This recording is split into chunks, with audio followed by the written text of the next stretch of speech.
ജീവമൊഴി കാൽവരിനാഥന്റെ സ്നേഹമൊഴി തിരുനിറത്താൽ ജീവനേകും യേശുനാഥന്റെ ജീവമൊഴി ജീവധാര ജീവധാര ജീവധാര.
പാർക്കുമൽ പായുസി ഭാരങ്ങളധികം വേണ്ടിനി കാരീരും വാണികളേറ്റവൻ ഭാരങ്ങൾ വഹിച്ചിടും ഞാനെൻ പാദങ്ങൾ വെച്ചിടും നീങ്ങി പോകാത്ത ഭാരമേ ഏരിക്കായി പിളർന്ന ഭാരമേ ഏരിക്കായി പിളർന്ന ഭാരമേ.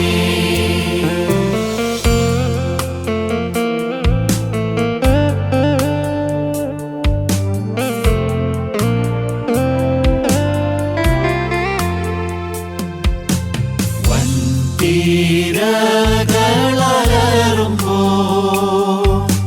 തീരം വിട്ടു ഞാൻ പോകുമ്പോ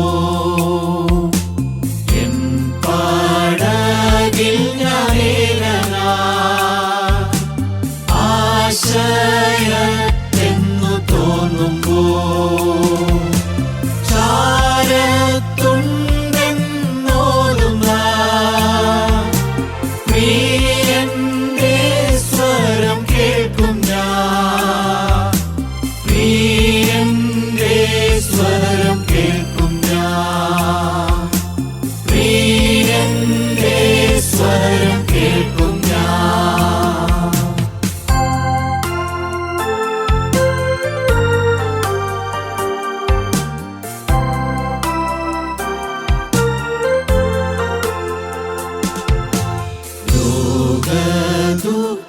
ദുഃഖങ്ങളേറുമ്പോ മാനപീഡകളേറുമ്പോ ക്രൂശിൽ പങ്കപ്പടേറ്റതാ യേശു മാത്രമെന്ന ഭയം മാറിൽ ചേർത്തണച്ചിടും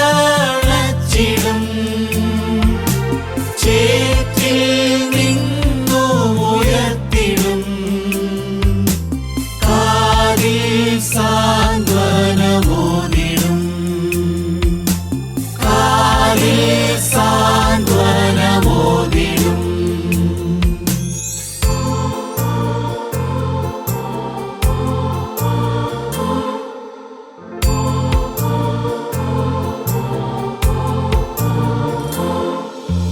ദേഹം മണ്ണിലുപേക്ഷിച്ചു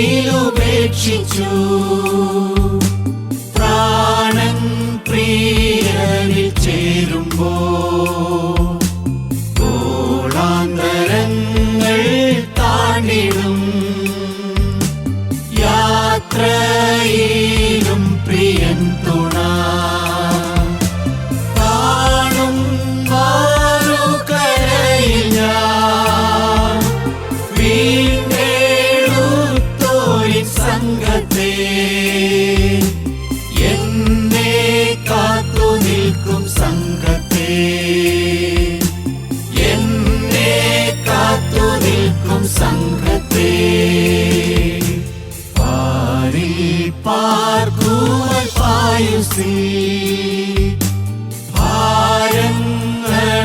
അധികം വേണ്ടി നീ കാരിരുമ്പാണികളേറ്റവൻ ഭാരങ്ങൾ വഹിച്ചിടും ഞാനൻ പാദങ്ങൾ വച്ചിടും നീങ്ങി പോകാത്ത പാറമേ എനിക്കായി പിളർന്ന പാറമേ എനിക്കായി പിളർന്ന പാറമേ.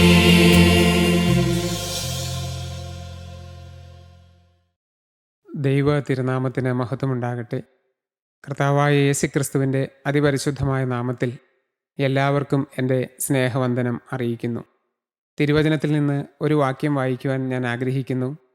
വിശുദ്ധ ലൂക്കോസിൻ്റെ സുവിശേഷം 16-ാം അധ്യായം 19, 20, 21 വാക്യങ്ങൾ നമുക്കൊന്ന് വായിച്ചു കേൾക്കാം.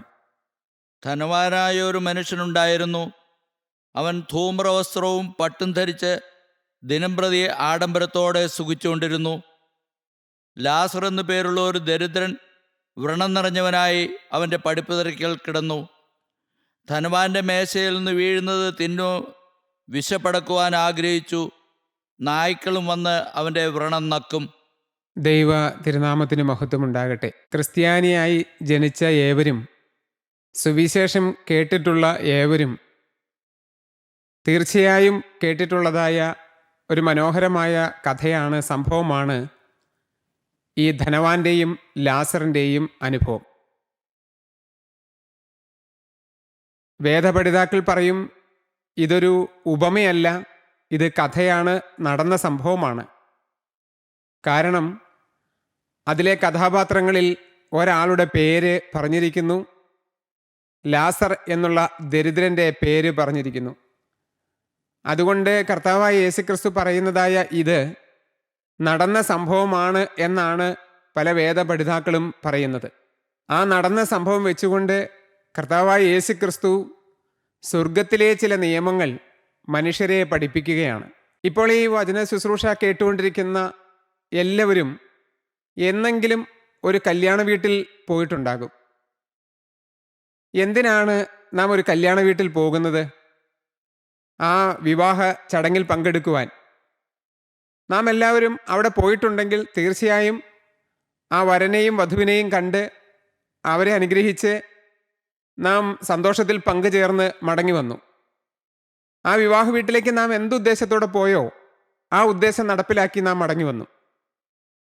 നാം എല്ലാവരും തന്നെ മരണവീട്ടിൽ പോയിട്ടുണ്ടാകും. എന്തിനാണ് നാം മരണവീട്ടിൽ പോകുന്നത്? ആരാണോ മരിച്ചു പോയത് ആ വ്യക്തിയുടെ ശവശരീരം കാണുവാൻ, ആ വ്യക്തിയുടെ അടക്ക് കാണുവാൻ. തീർച്ചയായിട്ടും നാം ഒരു മരണവീട്ടിൽ പോയിട്ടുണ്ടെങ്കിൽ ആ പോയതിൻ്റെ ഉദ്ദേശം എന്താണോ അത് നമ്മൾ നടത്തിയിട്ടാണ് മടങ്ങി വരിക. ഇങ്ങനെ നാം ഓരോ കാര്യങ്ങൾ ചെയ്യുമ്പോൾ, സ്കൂളിൽ പഠിക്കാൻ പോകുന്ന കുട്ടി എന്തിനാണ് പോകുന്നത്? പഠിക്കാനാണ്. മാർക്ക് കൂടുതലാകട്ടെ അല്ല നല്ല മാർക്കാകട്ടെ മേടിച്ച് പാസ്സാകുന്നു, പഠിക്കുന്നു, പോയതിൻ്റെ ലക്ഷ്യം നേടിയെടുക്കുന്നു. എന്നാൽ ഇന്ന് നമ്മൾ ഓരോരുത്തരും, ക്രിസ്ത്യാനികളായ പലരും ചെയ്യുന്ന ജീവിതത്തിലെ ഏറ്റവും പ്രധാനപ്പെട്ടതായ കാര്യം, ഉദ്ദേശം എന്താണോ അത് നടക്കാതെ പോകുന്നതായി എനിക്ക് തോന്നിയിട്ടുണ്ട്. മറ്റൊന്നിനെക്കുറിച്ചല്ല ഞാൻ പറയുന്നത്. നാം പൗരോഹിത്യ സഭകളിൽ ചേർന്ന് നിൽക്കുന്നതായ ദൈവമക്കൾ എല്ലാ ഞായറാഴ്ചയും ചുരുങ്ങിയത് പള്ളിയിൽ പോകും. നവീകരണ സഭയിലുള്ളവരാണെങ്കിൽ ഞായറാഴ്ച ദിവസമെങ്കിലും അവർ ആരാധനാലയത്തിൽ പോകും. ക്രിസ്ത്യാനികൾ പള്ളിയിലോ ആരാധനാലയത്തിലോ പോവുക പതിവാണ്, ആഴ്ചയിൽ ഒരിക്കലെങ്കിലും. എന്നാൽ എന്തിനാണ് ഈ പള്ളിയിൽ പോകുന്നത്? എന്തിനാണ് ആരാധനാലയത്തിലേക്ക് പോകുന്നത്? നാം അതിനെക്കുറിച്ച് ചിന്തിച്ചിട്ടുണ്ടോ? പലരുടെയും ഉള്ളിലിരിക്കുന്ന ധാരണ, ഒരു വീട് പണിത് കഴിയുമ്പോൾ അതിൻ്റെ വെഞ്ചിരിപ്പ് നടത്തി കിട്ടണം, മക്കൾക്ക് പ്രായമായി കഴിയുമ്പോൾ അവരുടെ വിവാഹം നടത്തി കിട്ടണം, അവർക്ക് കുഞ്ഞുങ്ങളുണ്ടായാൽ, നമുക്ക് കുഞ്ഞുങ്ങളുണ്ടായാൽ അതിൻ്റെ മാമോദീസ നടത്തി കിട്ടണം, ഒടുവിൽ ഈ ഭൂമിയിൽ വെച്ചങ്ങ് മരിച്ചു കഴിയുമ്പോൾ നമ്മുടെ ശവശരീരം കൊണ്ടുവന്ന് അടക്കി കിട്ടണം. ഇതൊക്കെയാണ് ദൈവാലയത്തിൽ പോകുന്ന പലരുടെയും ഉള്ളിലുള്ളതായ ലക്ഷ്യമെന്ന് പറയുന്നത്. ഇതിനപ്പുറത്തേക്കൊരു ലക്ഷ്യം പലരുടെയും ഹൃദയത്തിലുള്ളതായി തോന്നിയിട്ടില്ല. എന്നാൽ ഇതാണോ നാം ദൈവാലയത്തിൽ പോകുന്നതിൻ്റെയും ആരാധനാലയത്തിൽ പോകുന്നതിൻ്റെയും ലക്ഷ്യമെന്ന് പറയുന്നത്? അല്ല ദൈവമക്കളെ. ഒരു വ്യക്തി പള്ളിയിലേക്ക് പോകുന്നത്, ആരാധനാലയത്തിലേക്ക് പോകുന്നത്, ആരാധനയിൽ പങ്കെടുക്കുന്നതിൻ്റെ ഏക ലക്ഷ്യം, ഏറ്റവും പ്രധാനപ്പെട്ട ലക്ഷ്യം സ്വർഗരാജ്യത്തിൽ എത്തുവാൻ തക്കവണ്ണം ഒരുങ്ങാനാണ്. സ്വർഗത്തിലെത്തുവാൻ വേണ്ടിയിട്ടാണ് പള്ളിയും പള്ളി ആരാധനകളും എല്ലാം നമുക്കുള്ളത്. ആ ലക്ഷ്യം നേടിയിട്ടുണ്ടോ? വർഷങ്ങളായി പള്ളിയിൽ പോകുന്നതായ, ആരാധനയിൽ പങ്കെടുക്കുന്നതായ, അല്ല ഇതുപോലെയുള്ളതായ കൂട്ടായ്മകളിൽ പങ്കെടുക്കുന്നതായ നമ്മൾ മരണശേഷം സ്വർഗരാജ്യത്തിൽ എത്തുമെന്നുള്ളതായ, നിത്യ സൗഭാഗ്യ തീരത്തെത്തുമെന്നുള്ളതായ ഉറപ്പ് നമ്മൾ നേടിയിട്ടുണ്ടോ? 10, 20, 30 വർഷം കൂട്ടായ്മ കൂടി നടക്കാം. 50 വർഷം കൂട്ടായ്മ കൂടിയവരുണ്ടാകാം. അല്ല 50 വർഷം ആരാധനാലയത്തിൽ പോയിട്ടുണ്ടാകാം. എല്ലാ ഞായറാഴ്ചയും ഞായറാഴ്ചകളൊന്നും മുടക്കാതെ തന്നെ പോയിട്ടുള്ളവരുണ്ടാകാം. പലപ്പോഴും കുർബാന അനുഭവിക്കുന്നവരുണ്ടാകാം. അപ്പം നുറുക്കുന്നവരുണ്ടാകാം. ഇതെല്ലാം ചെയ്യുന്നുണ്ട് നമ്മൾ. ക്രമമായും കൃത്യമായും പലരും ചെയ്യുന്നുണ്ട്. പക്ഷേ മരിച്ചാൽ സ്വർഗത്തിലെത്തുമെന്നുള്ളതായ ആ ഉറപ്പ് ഇത്രകാലം നാം ഈ ആരാധനയിൽ പങ്കെടുത്തിട്ട് നമുക്ക് ലഭിച്ചിട്ടുണ്ടോ? ഇത് ഞാൻ പറയുമ്പോൾ നിങ്ങൾ ആരെയും കുറ്റപ്പെടുത്താനോ വേദനിപ്പിക്കാനോ വേണ്ടി പറയുന്നതല്ല. പല കാര്യങ്ങളും ഈ ഭൂമിയിൽ നമ്മൾ ചെയ്യുമ്പോൾ എന്ത് ലക്ഷ്യത്തോടെ ചെയ്യുന്നോ ആ ലക്ഷ്യം നമ്മൾ പ്രാപിക്കുന്നു. പക്ഷേ ദൈവാലയത്തിൽ പോകുന്നതിൻ്റെയോ ആരാധനാലയത്തിൽ പോകുന്നതിൻ്റെയോ ലക്ഷ്യം എന്താണെന്ന് അറിഞ്ഞുകൂടാ. പലപ്പോഴും അത് നമുക്ക് ലഭിക്കാതെയും പോകുന്നു, ഉറപ്പ് ലഭിക്കാതെ പോകുന്നു. അതല്ലേ സത്യം? ഞാനിത് മുൻകൂറായി ഒന്ന് പറഞ്ഞത്, അല്ലെങ്കിൽ ആമുഖമായി ഒന്ന് പറഞ്ഞത്, നമ്മുടെ ഹൃദയത്തിൽ ആ ഒരു ചിന്ത വേണം. ഇവിടെ രണ്ട് വ്യക്തികൾ. ഒരാൾ ധനവാനായൊരു മനുഷ്യൻ. ആ വാക്കിൽ തന്നെ ധനവാനായൊരു മനുഷ്യൻ എന്ന് പറയുമ്പോൾ തന്നെ അവൻ്റെ സമ്പത്തിൻ്റെ ആ വലിപ്പം എത്രമാത്രം ഉണ്ട് എന്ന് നമുക്ക് നമ്മുടെ ഹൃദയത്തിൽ തോന്നുകയാണ്. രണ്ടാമത്തെ വ്യക്തി ദരിദ്രനായൊരു മനുഷ്യൻ. അവൻ്റെ ദാരിദ്ര്യത്തിൻ്റെ അവസ്ഥയും നമുക്കവിടെ മനസ്സിലാകുന്നു. രണ്ടുപേരും ഒരു സ്ഥലത്ത് ജീവിച്ചിരുന്നവര്. നാം നോക്കുമ്പോൾ ഈ ധനവാനായ മനുഷ്യന് ധാരാളം ഗുണഗണങ്ങളുണ്ട്. കാരണം അവൻ്റെ ആ വലിയ കൊട്ടാര സമാനമായ സൗധത്തിൻ്റെ, ആ വീടിൻ്റെ പടിപ്പുരക്കിലാണ്, ഗേറ്റിങ്ങിലാണ് ഈ ലാസർ എന്ന് പറയുന്ന വ്യക്തി കിടക്കുന്നത്. അവൻ്റെ ശരീരം മുഴുവൻ വ്രണം നിറഞ്ഞു കിടക്കുകയാണ്. നാം ദൈവവചനത്തിൽ വായിക്കുന്നത് ഈ ലാസറിൻ്റെ ശരീരത്തിലെ വ്രണങ്ങൾ ചീഞ്ഞ് അതിൽ നിന്ന് ചലമൊലിക്കുമ്പോൾ അത് നക്കുന്നതിന് വേണ്ടി നായ്ക്കൾ വരും എന്നാണ് വായിക്കുന്നത്. തീർച്ചയായിട്ടും ഈച്ചയരിച്ച് നായ്ക്കൾ നക്കിക്കിടക്കുന്നതായ ഒരു മനുഷ്യൻ. നാം ആണെങ്കിൽ നമ്മുടെ വീടിൻ്റെ മുമ്പിൽ അങ്ങനെ ഒരു മനുഷ്യൻ കിടക്കുവാൻ സമ്മതിക്കുമോ? ഒരിക്കലുമില്ല.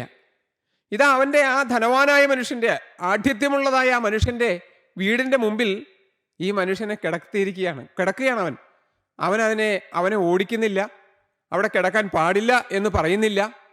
നല്ല സ്വഭാവമല്ലേ? നമ്മളിൽ പലർക്കുമില്ലാത്ത മികച്ചതായ ഒരു സ്വഭാവമല്ലേ? പിന്നെയുമുണ്ട്, ഈ ധനവാൻ നരകത്തിൽ ചെന്ന് കഴിയുമ്പോൾ സ്വർഗത്തിലിരിക്കുന്ന അബ്രഹാം പിതാവിനെ കാണുന്നു. അപ്പോൾ അബ്രഹാം പിതാവിനോട് പറയുന്ന ഒരു വാക്കുണ്ട്. അബ്രഹാം പിതാവേ, ഈ ലാസറിനെ ഭൂമിയിൽ എൻ്റെ അപ്പൻ്റെ ഭവനത്തിലേക്ക്, തറവാട്ട് വീട്ടിലേക്ക് ഒന്ന് അയക്കണം. കാരണം അവിടെ എനിക്ക് 5 സഹോദരന്മാരുണ്ട്. നോക്കൂ, ഒരു പക്ഷേ ഈ മനുഷ്യൻ വിവാഹം കഴിച്ചതായിരിക്കാം, ഭാര്യയും മക്കളും ഉണ്ടായിരിക്കാം, എല്ലാം ഉണ്ട്. പക്ഷേ അവൻ്റെ സഹോദരന്മാരോടുള്ള സ്നേഹം എത്ര വലുതാണെന്ന് നോക്കൂ. അവർക്ക് ദോഷം വരരുത്, അവർ നരകത്തിലെത്തരുത് എന്നുള്ളതായ ആഗ്രഹം ആ മനുഷ്യനുണ്ട്. നമ്മളിൽ പലർക്കുമില്ല. ഇന്ന് പല വീടുകളിലേക്ക് നോക്കിയാൽ സഹോദരങ്ങൾ തമ്മിൽ യാതൊരു ഐക്യവുമില്ല. വഴക്കാണ്, ബഹളമാണ്. അല്ലേ? ഒന്ന് ആലോചിച്ച് നോക്കൂ. ഒരമ്മയുടെ ഉദരത്തിൽ നിന്ന് ജനിച്ചതായ സഹോദരന്മാർ തമ്മിൽ ഇന്ന് വഴക്കും വക്കാണവുമായിട്ട് കഴിയുകയല്ലേ? കേസ് കൊടുത്ത് കഴിയുകയല്ലേ? പരസ്പരം രണ്ടുപേരും തമ്മിൽ കണ്ടുമുട്ടിയാൽ കടിച്ചു കീറുന്ന ഒരു അനുഭവത്തിലല്ലേ ജീവിക്കുന്നത്? എത്ര ദയനീയമായ ജീവിതമാണെന്ന്. വീട്ടിലേക്ക് നോക്കിയാലോ, ഭാര്യയും ഭർത്താവും തമ്മിൽ എന്ത് വഴക്കാണ് പലപ്പോഴും. മക്കളുമായിട്ട് വഴക്ക്, ഭാര്യയായിട്ട് വഴക്ക്, ഭർത്താവായിട്ട് വഴക്ക്, അപ്പനും അമ്മയുമായിട്ട് വഴക്ക്, അമ്മായിയമ്മയും മരുമകളും തമ്മിൽ വഴക്ക്. ജീവിതത്തിൽ വഴക്കാണ് ഇന്ന് അനേകരുടെ ജീവിതത്തിലുള്ളത്. ആരും താണുകൊടുക്കാൻ തയ്യാറല്ല. ജോലി ചെയ്യുന്ന ഒരു സ്ഥാപനത്തിൽ ആ ഓഫീസിലേക്ക് നോക്കിയാലോ, അവിടെയും കടിച്ചു കീറലും തൊഴുത്തിൽ കുത്തും പലതരത്തിലുള്ളതായ ആക്രമണങ്ങളും എല്ലാം നാം ഇത് സ്ഥിരമായി കാണുന്നതല്ലേ ദൈവമക്കളെ? പത്രമെടുക്കുമ്പോൾ നാം വായിക്കുന്ന എന്തെല്ലാമാണ്? തൂങ്ങി മരിച്ചു, ആത്മഹത്യ ചെയ്തു, പല വിധത്തിലായിട്ട് ആത്മഹത്യ ചെയ്തു. കുഞ്ഞുങ്ങളെയും കൊണ്ട് ശരീരത്തിൽ കയറുകൊണ്ട് കൊച്ചിനെ കെട്ടിവെച്ച ശേഷം എടുത്ത് കിണറ്റിലേക്ക് ചാടി മരിക്കുന്നു. ഇതെല്ലാം നാം ദിവസം പ്രതി കേൾക്കുന്നു. കാരണം എന്താണ്? ഐക്യമില്ല, സ്നേഹമില്ല, ജീവിതത്തിൽ ക്രിസ്തുവില്ല. ജീവിതത്തിൽ ക്രിസ്തുവില്ലാത്തതാണ് ഇതിൻ്റെ എല്ലാം കാരണം. ഭാഗ്യവശാൽ എൻ്റെ 19-ാമത്തെ വയസ്സിൽ ദൈവത്തിൻ്റെ മാറ്റമില്ലാത്ത വചനം കേൾക്കുവാനും കർത്താവായ യേശു ക്രിസ്തുവിനെ എൻ്റെ ഹൃദയത്തിൽ സ്വീകരിക്കുവാനും എനിക്കൊരു ഭാഗ്യം ലഭിച്ചു. അന്ന് യേശു എൻ്റെ ഹൃദയത്തിലേക്ക് വന്നു. യേശു എൻ്റെ ഹൃദയത്തിൽ വസിക്കുന്നതിന് തടസ്സമായി എൻ്റെ ജീവിതത്തിലുണ്ടായിരുന്ന പാപത്തെയും പാപസ്വഭാവത്തെയും ഉപേക്ഷിക്കണമെന്ന് ആ വചന ശുശ്രൂഷയിൽ കൂടെ എനിക്ക് ആ ആഹ്വാനം ലഭിച്ചു. ഞാൻ എൻ്റെ ഭവനത്തിൽ വന്ന് മുട്ടുമടക്കി ദൈവസന്നിധിയിൽ ഇരുന്ന് എൻ്റെ ജീവിതത്തിൽ പഴയകാലത്ത് വന്നതായ, അതുവരെ വന്നതായ സകല പാപങ്ങളും എന്ന് പറയുമ്പോൾ അതിനകത്തൊരു തെറ്റുണ്ട്. കാരണം എൻ്റെ ഓർമ്മയിൽ വരാത്ത പാപം ഉണ്ടായിരിക്കാം. എന്നാൽ എനിക്ക് ഓർമ്മ വന്നതായ സകല പാപങ്ങളും ഞാൻ പല പേപ്പറുകളിലായി എഴുതി വെച്ച്, അനേകം പേപ്പറുകളിൽ എഴുതി വെച്ച്, അതെല്ലാം ദൈവസന്നിധിയിൽ ഏറ്റുപറഞ്ഞ്, അതെല്ലാം യാത്ര പറഞ്ഞ് കർത്താവിനോട് ചേർന്നു. എന്ത് സമാധാനം കിട്ടിയെന്ന് എനിക്കറിയാമോ? ഞാൻ അങ്ങനെ ചെയ്തപ്പോൾ, എൻ്റെ പാപങ്ങളെ കണ്ടുപിടിച്ച് അത് ഏറ്റുപറഞ്ഞ് ദൈവസന്നിധിയിൽ ഉപേക്ഷിച്ചപ്പോൾ, ഇനി അത് ഞാൻ ചെയ്യുകയില്ല എന്ന് പറഞ്ഞപ്പോൾ എൻ്റെ ഹൃദയത്തിൽ വന്ന സമാധാനം അത് പറഞ്ഞറിയിക്കാൻ കഴിയില്ല. ആ സന്തോഷം എനിക്ക് പറഞ്ഞറിയിക്കാൻ കഴിയില്ല. മനുഷ്യൻ്റെ ജീവിതത്തിൽ നിന്ന് പാപം മാറുമ്പോൾ കിട്ടുന്നതായ, പാപത്തെ ഉപേക്ഷിക്കുമ്പോൾ കിട്ടുന്നതായ സമാധാനം പറഞ്ഞറിയിക്കാൻ കഴിയാത്ത വിധം വലുതാണ് ദൈവമക്കളെ. നാം അതൊന്ന് അനുഭവിക്കണം. സ്വർഗത്തെയും നമ്മയും തമ്മിൽ അകറ്റുന്നത് ഇത് മാത്രമേ ഉള്ളൂ. ഇതിന്റെ മറ്റൊരു പേരാണ് മാനസാന്തരം. അതിലേക്ക് നമുക്ക് കടന്നു വരാം. എൻ്റെ ജീവിതത്തിൽ അങ്ങനെ മാനസാന്തരം എന്ന മഹാത്ഭുതം ഒരിക്കൽ നടന്നു. നമ്മുടെ ജീവിതത്തിൽ ഇത് നടന്നിട്ടുണ്ടോ?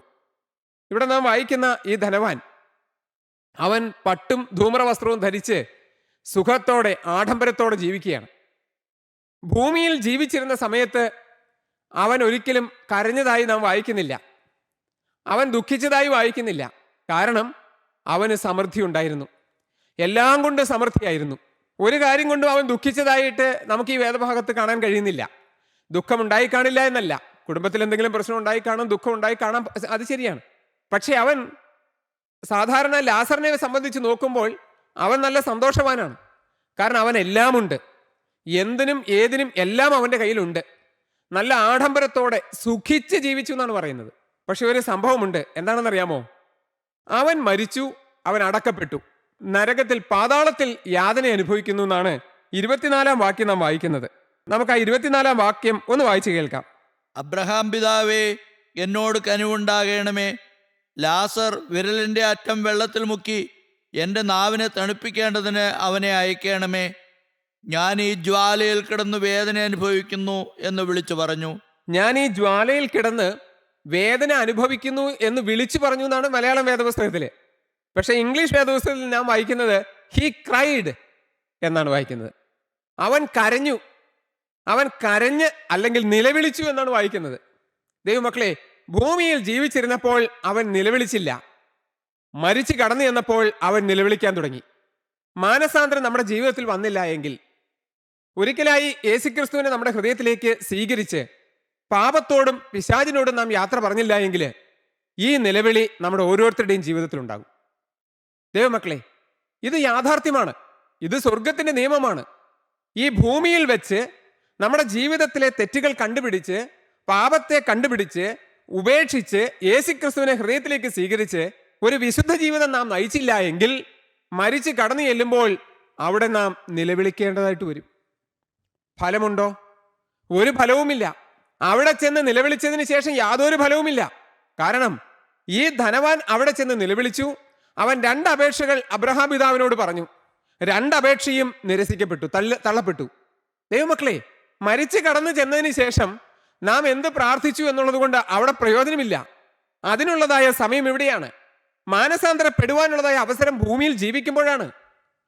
ജീവിതത്തിൽ യേശുക്രിസ്തുവിനെ സ്വീകരിക്കുന്നതിനുള്ളതായ അവസരം ഭൂമിയിൽ ജീവിച്ചിരിക്കുമ്പോഴാണ്, മരിച്ചതിന് ശേഷമല്ല. മരിച്ചതിന് ശേഷം നാം അവിടെ ചെന്ന് പ്രാർത്ഥിച്ചാൽ ആ പ്രാർത്ഥനയ്ക്ക് മറുപടി ഇല്ല. ഇവിടെ പറയുന്നത് അങ്ങനെയാണ്. അവന്റെ അപേക്ഷ നിരസിച്ചു. ഭൂമിയിലെ ആവശ്യങ്ങൾക്ക് വേണ്ടി, ഭൂമിയിലുള്ളവർക്ക് വേണ്ടി അവൻ ആവശ്യപ്പെട്ടു, ഫലം കിട്ടിയില്ല. ദൈവമക്കളെ, ഒന്ന് ഈ ഭൂമിയിൽ ജീവിച്ചിരുന്നപ്പോൾ അവൻ ആഡംബരത്തോടെ സുഖിച്ചു ജീവിച്ചു. ഇപ്പോൾ അവൻ യാതന അനുഭവിക്കുന്നു. ഈ ഭൂമിയിൽ ജീവിച്ചിരുന്നപ്പോൾ അവൻ കരഞ്ഞില്ല, ദുഃഖിച്ചില്ല. പക്ഷേ അവൻ അവിടെ ചെന്നപ്പോൾ കരച്ചിൽ തുടങ്ങി. മരണശേഷം ഈ ലോകത്തു നിന്ന് മാറ്റപ്പെട്ട് പാതാളത്തിൽ എത്തിയെന്ന് കണ്ടപ്പോൾ അവൻ അവിടെ കരച്ചിൽ തുടങ്ങി, നിലവിളി തുടങ്ങി. എന്നാൽ ഈ ലാസറിന് ഭൂമിയിൽ ജീവിച്ചിരുന്നപ്പോൾ എന്തെങ്കിലും സന്തോഷം ഉണ്ടായിരുന്നോ? ഭൗതികമായി നോക്കിയാൽ എന്തെങ്കിലും സന്തോഷിക്കാൻ അവന്റെ വക ഉണ്ടായിരുന്നോ? അവനൊരു വീടുണ്ടായിരുന്നോ? ദൈവമക്കളെ, അവന് മഴ വന്നാൽ, വെയിൽ വന്നാൽ ഇതിൽ നിന്നെല്ലാം രക്ഷപ്പെടാൻ ഒരു ചെറ്റക്കുടിലെങ്കിലും അവനുണ്ടായിരുന്നോ? ഉണ്ടായിരുന്നില്ല. അവന്റെ ശരീരത്തിൽ രോഗമില്ലാത്ത സമയമുണ്ടായിട്ടുണ്ടോ? വേദനയില്ലാത്ത സമയമുണ്ടായിട്ടുണ്ടോ? അവന്റെ ശരീരം മുഴുവൻ വ്രണം നിറഞ്ഞിരുന്നു എന്നാണ് നാം വായിക്കുന്നത്. ആ വ്രണം പൊട്ടി അതിൽ നിന്ന് ചലമൊലിച്ചിരുന്നു. ഒരു പക്ഷേ അവന്റെ അടുത്തേക്ക് അടുക്കാൻ പാടില്ലാത്ത വിധം അത്രയ്ക്കും ദുർഗന്ധം വമിക്കുന്ന തരത്തിലുള്ളതായ ആയിരുന്നു എൻ്റേത്. സന്തോഷിക്കാൻ വല്ല വകയുണ്ടോ? മാത്രവുമല്ല, ഈച്ച വന്ന് ശരീരം മുഴുവൻ പൊതിയും, നായ്ക്കൾ വന്ന് ഈ ശരീരത്തെ നക്കും. ജീവൻ ഉണ്ടായിരുന്നത് കൊണ്ട് നായ്ക്കൾ കടിച്ചു കീറുന്നില്ല, കാരണം അവനെ ഓടിക്കുമായിരിക്കും, എനിക്ക് അറിഞ്ഞുകൂടാ. ദൈവമക്കളെ, ഈ ധനവാന്റെ ജീവിതവും അവന്റെ പടിപ്പുരക്കിൽ കിടക്കുന്നതായ ഈ ലാസർ എന്ന ദരിദ്രന്റെ ജീവിതവും ഇവരുടെ ആ സമകാലത്ത് ജീവിച്ചിരുന്നതായ ഏതെങ്കിലും ഒരു വ്യക്തി കണ്ടാൽ, നാം അന്ന് ജീവിച്ചിരിക്കുന്നവരായിരുന്നെങ്കിൽ, നാം ഇതിപ്പോൾ കാണുന്ന വ്യക്തികളാണെങ്കിൽ ഇവരിൽ ആരെ പോലെ ആകാൻ നാം ആഗ്രഹിക്കുമായിരുന്നു? ധനവാനാകാൻ ആഗ്രഹിക്കുമോ അതോ ദരിദ്രനാകാൻ ആഗ്രഹിക്കുമോ? തീർച്ചയായിട്ടും നാം ധനവാനെ പോലെ ജീവിക്കാനേ ആഗ്രഹിക്കുകയുള്ളൂ. അതാണ് മനുഷ്യന്റെ സ്വഭാവം. പക്ഷേ ഒരു കാര്യമുണ്ട് കേട്ടോ, ഈ ലാസർ ഈ ഭൗതികമായി ഈ ദുഃഖങ്ങളെല്ലാം അനുഭവിക്കുമ്പോഴും അവന്റെ ഹൃദയത്തിൽ ഒരു സന്തോഷം ഉണ്ടായിരുന്നു. കാരണം എന്താണെന്നറിയാമോ? അവൻ മാനസാന്തരപ്പെട്ടവനായിരുന്നു. ഈ മാനസാന്തരപ്പെട്ടവരുടെ ഉള്ളിൽ ഒരു സന്തോഷമുണ്ട്. ഈ മാനസാന്തരപ്പെട്ടവരുടെ ഉള്ളിൽ ഒരു ധൈര്യമുണ്ട്. ദൈവത്തിന് സ്തോത്രം. ദൈവമക്കളെ, ഭൂമിയിൽ അവന് തകർച്ചകൾ മാത്രമേ ഉണ്ടായിട്ടുള്ളൂ. ഭൂമിയിൽ അവന് പുറമേയുള്ള മനുഷ്യർ നോക്കിയാൽ എല്ലാം തകർന്നു കിടക്കുന്നു. ആരെങ്കിലും ഈ ധനവാനെ പോലെ ആകാൻ ആഗ്രഹിക്കുമോ? ഒരിക്കലും ആഗ്രഹിക്കുകയില്ല. പക്ഷേ ഒരു പരമസത്യമുണ്ട്, ഈ ധനവാൻ ഈ ലാസറിനെ പോലെ ആകുവാൻ ആഗ്രഹിച്ചു. എപ്പോഴാ? മരിച്ചു കടന്നു ചെന്നപ്പോ. ഈ ഭൂമിയിലായിരുന്നപ്പോൾ ധനവാന് അവന്റെ ആഡംബര ജീവിതം വലുതായിരുന്നു. ഈ ലാസറിനെ പോലെ ആകുവാൻ, ഈ ദരിദ്രനായ മനുഷ്യനെ പോലെ ആകുവാൻ ധനവാൻ ഒരിക്കലും ആഗ്രഹിച്ചില്ല. ആരും ആഗ്രഹിക്കില്ല, അവനും ആഗ്രഹിച്ചില്ല. പക്ഷേ മരിച്ച് അവന്റെ ആത്മാവ് പാതാളത്തിൽ ചെന്നു കഴിഞ്ഞപ്പോൾ സ്വർഗത്തിൽ അബ്രഹാം പിതാവിന്റെ മടിയിൽ ഈ ലാസർ ഇരിക്കുന്നത് കണ്ടപ്പോൾ അവന് മനസ്സിലായി തെറ്റുപറ്റി. അവൻ ആ ലാസറിനെ പോലെ ജീവിച്ചാൽ മതിയായിരുന്നല്ലോ എന്നവൻ ആഗ്രഹിച്ചു. അവൻ പറയുന്നുണ്ട്, ലാസറിന്റെ വിരലിന്റെ അറ്റം വെള്ളത്തിലൊന്ന് മുക്കിയിട്ട് ഒരു തുള്ളി വെള്ളം കൊണ്ടുവന്ന് എൻ്റെ നാവിന്മേൽ തൊടുവിച്ച് ഈ അഗ്നിജ്വാലയിൽ നിന്ന് എനിക്കൊരു അല്പം ശമനം കിട്ടുമോ? അവൻ ആഗ്രഹിച്ചു. നടന്നില്ല. നോക്കൂ, ആ ലാസറിന്റെ കൈ കൊണ്ട് തന്നെ വെള്ളത്തിൽ തൊട്ട് അവന്റെ നാവിൽ തൊടുവിക്കാൻ അവൻ ആഗ്രഹിച്ചിട്ട് പോലും നടന്നില്ല. അവൻ അത് ആഗ്രഹം വന്നു. ഇപ്പോൾ ലാസർ സന്തോഷത്തില്, ഭൂമിയിൽ ജീവിച്ചിരുന്നപ്പോൾ ലാസർ ദുഃഖത്തില്, ഭൂമിയിൽ ജീവിച്ചിരുന്നപ്പോൾ ലാസർ തകർന്ന അവസ്ഥയില്, ആരും ആഗ്രഹിക്കാത്ത തരത്തിലുള്ളതായ, ആരും ഇഷ്ടപ്പെടാത്ത തരത്തിലുള്ളതായ അത്ര ഹീനമായ ഒരു നിലവാരത്തിലായിരുന്നു അന്ന് ലാസർ. പക്ഷെ ധനവാനോ നല്ല ആഡംബരത്തോടെ. ഇപ്പോഴോ? മരണശേഷമോ? മരണശേഷം ലാസർ സന്തോഷത്തില്. ഇപ്പോൾ അവന്റെ ശരീരത്തിൽ ഒരു പക്ഷേ വ്രണങ്ങളില്ല, നല്ല മനോഹരമായ രൂപാന്തരപ്പെട്ടതായ ശരീരം. അവന്റെ ആത്മാവ് അവിടെ സന്തോഷത്തിലായിരിക്കുന്നു. ദൈവമക്കളെ, ഇപ്പോൾ അവന് വ്രണമുണ്ടോ? ഇപ്പോഴവന് പുഴുക്കളുണ്ടോ? ഇപ്പോൾ അവന്റെ അടുക്കൽ നായ്ക്കളുണ്ടോ? ഒന്നുമില്ല. അബ്രഹാം പിതാവിന്റെ മടിയിൽ ഈ ലാസർ ഇരിക്കുകയാണ്. സന്തോഷത്തിന്റെ ദേശത്ത് എത്തിച്ചേർന്നിരിക്കുകയാണ്.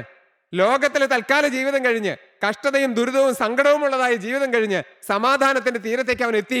ഭൂമിയിൽ ജീവിച്ചിരുന്നപ്പോൾ അവന്റെ ഹൃദയത്തിൽ സന്തോഷം ഉണ്ടായിരുന്നു, സമാധാനം ഉണ്ടായിരുന്നു. അത് അവൻ മാനസാന്തരപ്പെട്ടത് കൊണ്ടാണ്. ധനവാൻ മരിച്ചു കടന്നു ചെന്നപ്പോൾ ലാസറിനെ പോലെ ആയിരുന്നെങ്കിൽ എന്ന് അവൻ ആഗ്രഹിച്ചു. ദൈവമക്കളെ, നമ്മുടെ ജീവിതത്തിൽ നാം ഒന്ന് തിരിഞ്ഞു നോക്കണം. നമുക്കൊരു തകർന്ന ഹൃദയം, ഒരു പൊടിഞ്ഞ ഹൃദയം, പാപത്തെക്കുറിച്ച് ഓർത്ത് അനുദപിക്കുന്ന ഒരു ഹൃദയം നമ്മുടെ ജീവിതത്തിലുണ്ടോ? ദൈവമക്കളെ, ഈ അനുഭവം തരാനാണ് കർത്താവായ യേശു ക്രിസ്തു ഈ ഭൂമിയിലേക്ക് വന്നത്. യേശു വളരെ വ്യക്തമായിട്ടാണ് ഈ അനുഭവങ്ങൾ, ഇവന്റെ ഈ കാര്യങ്ങളെല്ലാം ഇവിടെ പറയുന്നത്.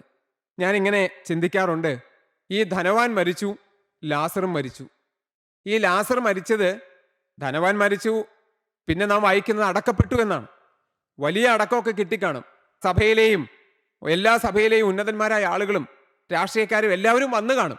എല്ലാം ശരിയാ.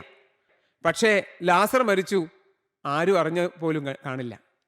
വല്ലോ പഞ്ചായത്തുകാരോ മറ്റോ അവൻ്റെ ബോഡി എടുത്തുകൊണ്ട് പോയി ഏതെങ്കിലും പബ്ലിക്കായിട്ടുള്ള ശ്മശാനത്തിൽ കൊണ്ടുപോയി അടക്കി കാണും, അല്ലെങ്കിൽ കത്തിച്ച് കളഞ്ഞു കാണും. ദൈവമക്കളെ, ഞാനിങ്ങനെ ചിന്തിക്കാറുണ്ട്, ഈ ലാസർ മരിച്ചത് ഒരു സന്ധ്യാസമയത്ത് രാത്രി ഒരു 8 മണിയോ 9 മണിക്കൊക്കെ ആണെന്നിരിക്കട്ടെ. അവൻ്റെ അടുത്ത് ആരും ഇല്ലല്ലോ. അവൻ്റെ അടുത്ത് നായ്ക്കളും ഈച്ചയും മാത്രമല്ലേ ഉള്ളൂ. ഒരു രാത്രി 8 മണിക്ക് ശേഷമാണ് ലാസർ മരിച്ചതെങ്കിൽ ആ രാത്രി ആരും അറിയില്ല, അവൻ മരിച്ചത് ആരും അറിയില്ല. നമുക്കറിയാം അവൻ്റെ അടുത്ത് നായ്ക്കൾ കിടക്കുന്നുണ്ട്. ഇവൻ മരിച്ചു കഴിയുമ്പോൾ, ഇവൻ്റെ ശരീരത്തിന് ജീവനില്ലാതായി കഴിഞ്ഞാൽ ഈ നായ്ക്കളെല്ലാം കൂടി എന്തു ചെയ്യും? അവനെ തീർച്ചയായിട്ടും കടിച്ച് അവൻ്റെ ആ മാംസമെല്ലാം നേരം വെളുക്കുമ്പോഴേക്കും തിന്നു കാണും. നേരം വെളുത്തു വന്നപ്പോൾ ഈ ലാസറിനെ സാധാരണ വഴിയിലൂടെ നടക്കുന്ന ആളുകൾ നോക്കുമ്പോൾ കാണുന്നത് എല്ല് മാത്രമായിരിക്കും. എല്ലാം തീർന്നു, എല്ലാം നായ്ക്കൾ കടിച്ചുകൊണ്ടുപോയി. ദൈവമക്കളെ, ആയിട്ട് ആകെ ഒരു പക്ഷേ എല്ല് മാത്രമേ കിട്ടിക്കാണുകയുള്ളൂ. ഞാൻ അങ്ങനെ ഒന്ന് ധ്യാനിച്ചതേ ഉള്ളൂ.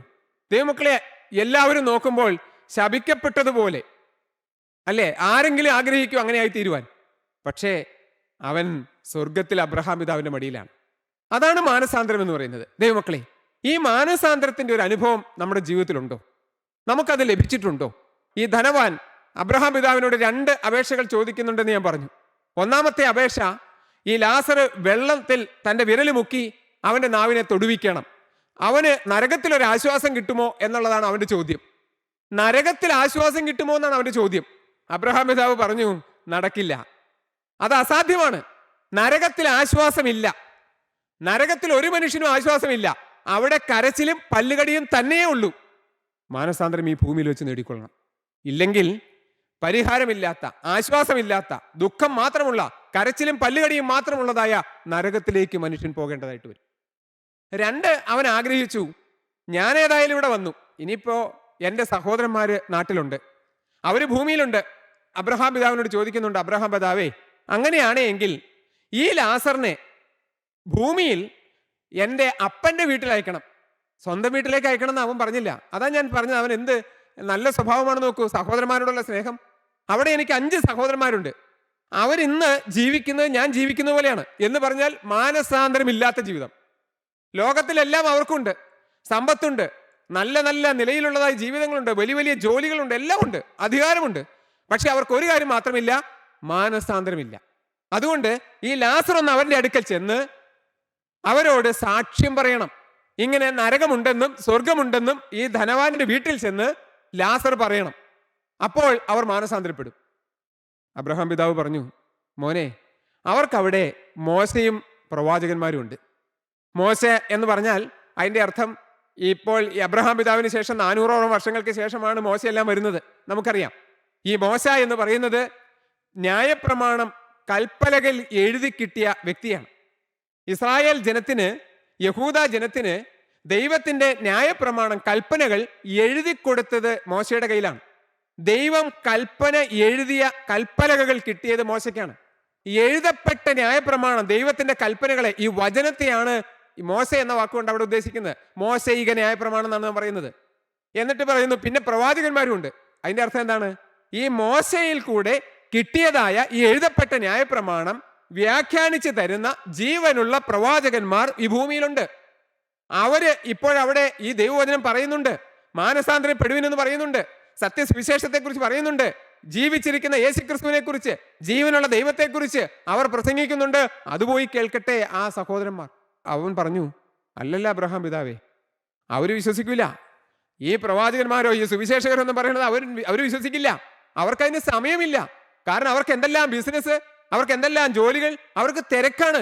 അതിനിടയിൽ മാനസാന്തരപ്പെടണമെന്നോ, സുവിശേഷം കേൾക്കണമെന്നോ, ജീവിതം ക്രമപ്പെടുത്തണമെന്നോ, ദൈവത്തിന് ജീവിതം കൊടുക്കണമെന്നോ, യേശുവിനെ ഹൃദയത്തിലേക്ക് സ്വീകരിക്കണമെന്നോ എന്നൊന്നും പറഞ്ഞാൽ അവർക്ക് കേൾക്കാൻ സമയമില്ല. അപ്പോൾ അവൻ പറഞ്ഞു, ഈ മരിച്ചവരിൽ നിന്ന് ഒരുത്തൻ ഉയർത്തെഴുന്നേറ്റ് ചെന്ന് അവരോട് പറഞ്ഞാൽ അവർ മാനസാന്തരപ്പെടും. ധനവാന്റെ ക്ലെയിമാണ്, ധനവാൻ പറയുന്നതാണ്. പക്ഷെ സ്വർഗത്തിലെ ദൈവം അബ്രഹാം പിതാവിലൂടെ സ്വർഗത്തിന്റെ നിയമം പറഞ്ഞു. എന്താ പറഞ്ഞെന്നറിയാമോ? മോശയും പ്രവാചകന്മാരും ഭൂമിയിൽ ഇപ്പോഴുണ്ട്. ആ ഭൂമിയിൽ ജീവിച്ചിരിക്കുന്ന പ്രവാചകന്മാർ പറയുന്നതായ സുവിശേഷം കേട്ട് മാനസാന്തരപ്പെടാത്ത വ്യക്തികൾ, മരിച്ചുപോയ ഒരു വ്യക്തി ഉയർത്തെഴുന്നേറ്റ് വന്ന് സുവിശേഷം അറിയിച്ചാലും മാനസാന്തരപ്പെടില്ല. മരിച്ച വ്യക്തിയുടെ വാക്ക് കേട്ടാൽ മാനസാന്തരം വരില്ല എന്നുള്ള സ്വർഗത്തിന്റെ നിയമം അവിടെ കൃത്യമായി സ്വർഗത്തിലെ ദൈവം പറഞ്ഞു കൊടുക്കുകയാണ്. അബ്രഹാം പിതാവ് പറഞ്ഞു കൊടുക്കുകയാണ്, ദൈവമക്കളെ, മാനസാന്തരപ്പെടണമോ ജീവിച്ചിരിക്കുന്ന പ്രവാചകന്മാരുടെ വാക്ക് കേൾക്കണം, സുവിശേഷം കേൾക്കണം, ദൈവവചനം കേൾക്കണം. ദൈവത്തിന് നന്ദിയോടെ സ്തോത്രം. നാം ഓരോരുത്തരും ഈ വചനം കേട്ട് മാനസാന്തരത്തിൻ്റെ അനുഭവത്തിലേക്ക് വന്നവരാണോ? ദൈവമക്കളെ, ഇന്ന് ഈ സമയം നമുക്കതിനു വേണ്ടി ഉപയോഗിക്കാം. എന്തിനാണ് കർത്താവ് ഈ സംഭവം കൃത്യമായി ഇത്രമാത്രം വാക്യങ്ങൾ ഉദ്ധരിച്ചുകൊണ്ട് കർത്താവ് ഇത് വിശദീകരിച്ചത്? ഒരു മരണമുണ്ട്, ഒരു ന്യായവിധിയുണ്ട്, സ്വർഗമുണ്ട്, നരകമുണ്ട്. നാം എങ്ങോട്ട് പോകും? ഈ ഭൂമിയിൽ ജീവിച്ചിരിക്കുമ്പോഴാണ് മാനസാന്തരം നേടേണ്ടത്. അത് നമുക്ക് ലഭിക്കണം. ഈ നിത്യജീവൻ്റെ ഉറപ്പ് നാം പ്രാപിക്കണം. ദൈവമക്കളെ, അതിന് സ്വർഗത്തിലെ ദൈവം നമ്മെ ഓരോരുത്തരെയും സഹായിക്കട്ടെ. നമുക്ക് തലകളെ വണക്കാം, ഒരു നിമിഷം പ്രാർത്ഥിക്കാം. സ്നേഹവാനായ ദൈവമേ, അടിയങ്ങൾ ഇപ്പോൾ ധ്യാനിച്ചതായ, ചിന്തിച്ചതായ ആ വചനപ്രകാരം അടിയങ്ങളുടെ ജീവിതത്തിൽ അവിടുത്തെ വചനം കേട്ട് ഒരു മാനസാന്തരത്തിൻ്റെ അനുഭവം നൽകണമേ കർത്താവേ. അപ്പ യേശുവിനെ ഹൃദയത്തിൽ സ്വീകരിച്ച് മാനസാന്തരത്തിൻ്റെ അനുഭവം ലഭിക്കാതിരിക്കുന്ന, ഇതുവരെയും പ്രാപിച്ചിട്ടില്ലാത്ത, ഈ വചനം കേട്ടുകൊണ്ടിരിക്കുന്ന എല്ലാവർക്കും അങ്ങനെ ഒരു അനുഭവം കൊടുക്കണമേ കർത്താവേ. യേശുവിന് വേണ്ടി ജീവിക്കുമെന്നുള്ള സമർപ്പണം എടുക്കുവാൻ എല്ലാവർക്കും ഭാഗ്യം നൽകണമേ കർത്താവേ. അടിയങ്ങൾക്ക് വേണ്ടി ജീവൻ വെച്ച യേശുക്രിസ്തുവിൻ്റെ പരിശുദ്ധമായ നാമത്തിൽ പ്രാർത്ഥിക്കുന്നു. കൃപയോടെ കേൾക്കുമാറാകണമേ. ആമീൻ.